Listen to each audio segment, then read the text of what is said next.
But guess what? We are going to the trader. Okay. And Mr. Ben Lichtenstein of TD Ameritrade Network.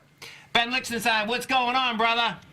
Good morning, gentlemen. Thanks for having me on. Good morning. Absolutely. Well, you know, there's no doubt. We know that markets move every single day. It's going to be really intriguing. You know, when we know we come up to the Fed, Ben, you know, things slow down. It's going to be intriguing today that, like, how many people are just watching TV, including trading desks, right? You know, it's like, okay. And I just heard a statistic which actually blew my mind because I didn't remember this. A guy was just on Bloomberg saying that when the verdict came out at O.J. Simpson, that who's the, oh my God, Tudor Jones, Paul Tudor Jones, went wrecking in the currency market because he could, because he's such a big operator. I was in high school at the time. I was in school, and I even found a TV. I don't know how it happened, man. There weren't many TVs around my high school, but it is, I agree. Yeah, pretty wild.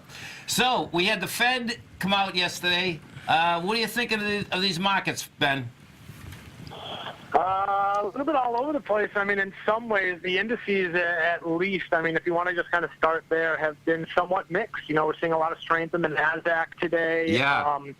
It was interesting. The Dow was the only one that was able to break out a range to the downside in the overnight or earlier this morning. We saw some weakness there. It took out yesterday's lows, but I'm able to follow through. And, you know, I think they're really just getting a boost right now in stocks from the very optimistic and, you know, for the most part, very strong words related to the economy from Jerome Powell yesterday. And, you know, everybody knew that the rate hike was in place, and I think most figured another one here to come in this year in December. And basically he sort of echoed, you know, comments from earlier about a very strong economic situation, tight labor market. Yes.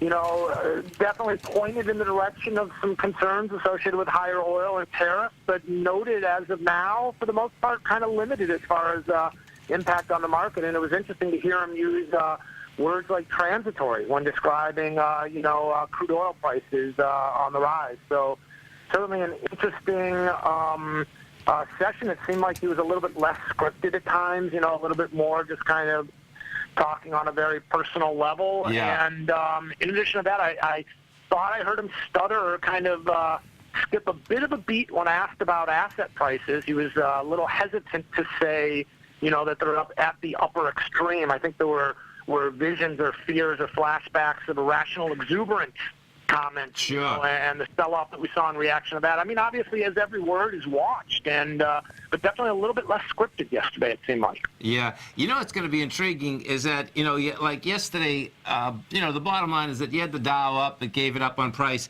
The small caps, though, they were selling those small caps down. It's like, okay, so what's that all about?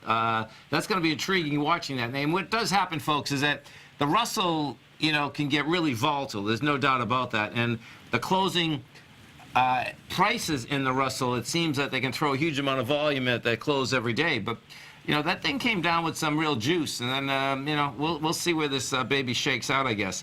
The aspect of the rate hikes, I mean, the market just shook it off. You know what's intriguing, Ben, is that even when the notes and bonds, you know, they're flat this morning, but they basically caught a small bid. I mean, they certainly didn't do what you'd think they'd do on a fundamental basis with the Fed saying, hey, we're going to continue to go up in 2019, you know?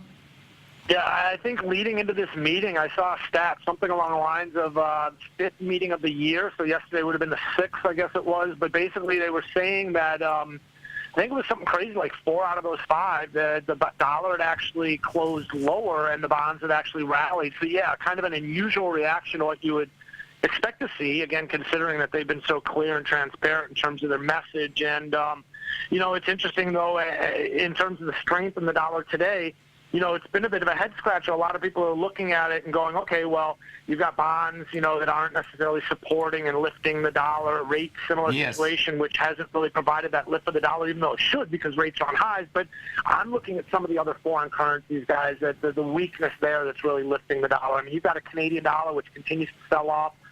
Recent highs, I think it's on its like 4th or 5th day in a row to the downside now as NAFTA talks have broken down, and basically it doesn't look like there's going to be a deal before the September 30th deadline. And then you've got a situation with the Swiss franc coming off, the yen coming off. I mean, these are some, you know, big moves here that we're seeing in the currencies, and definitely it's starting to lift the dollar a little bit. It's odd, again, after, what was it, a week or two ago when we saw those new highs in the 30-year and the 5-year.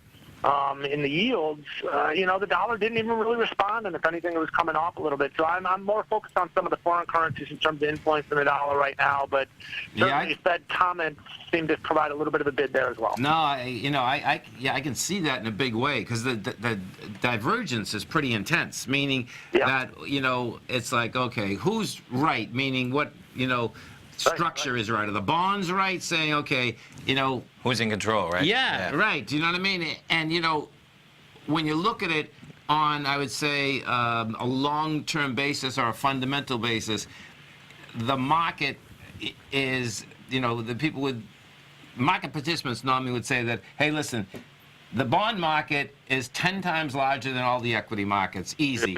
And people are always looking at the bond market because they seem to be brighter than the rest of the market. And it's kind of like, Ben, it's like the futures, the option market, the option market makers, that's why people like options, they can seem to get the equilibrium better, So I guess we're going to find that out if, in fact, that's the case. My take is that it's still going to be the case because that's where all the big money is, and that's where people are saying, okay, and I think their risk parameter is much smaller when you're trading bonds than people trading equities, But we'll find out. I mean, and real quick, I know you guys got to go, but if you take a look at, I always say, guys, price is king. Look at the bonds. New 2018 lows recently, and we're seeing that in the shorter stuff as well, the 2s and the 5s. So definitely something to watch there.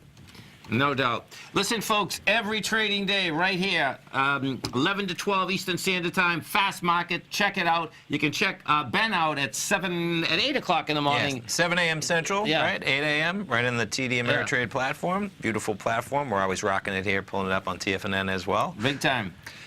Ben, you have a great one, safe one. We look forward to the program in 45 minutes. You guys, thanks so much. Appreciate it. You as well, Ben. Thanks, man. Have a great one. Have a safe one. Market-wise out here, folks, we get the Dow up 74, Nasdaq's up 63. Nasdaq's got a real bid there. It sure does, man. You get Apple. Amazon's up big time today. Is it true? Yeah, look at Apple. Apple's up 489. We go take a look at Amazon. Back above $2,000. Amazon's up 30 bucks. Needs 2050 is the high for Amazon. That's the $1 trillion mark. Maybe we'll get it today. Oh, baby. Stay right there, folks. Tommy and I come right back.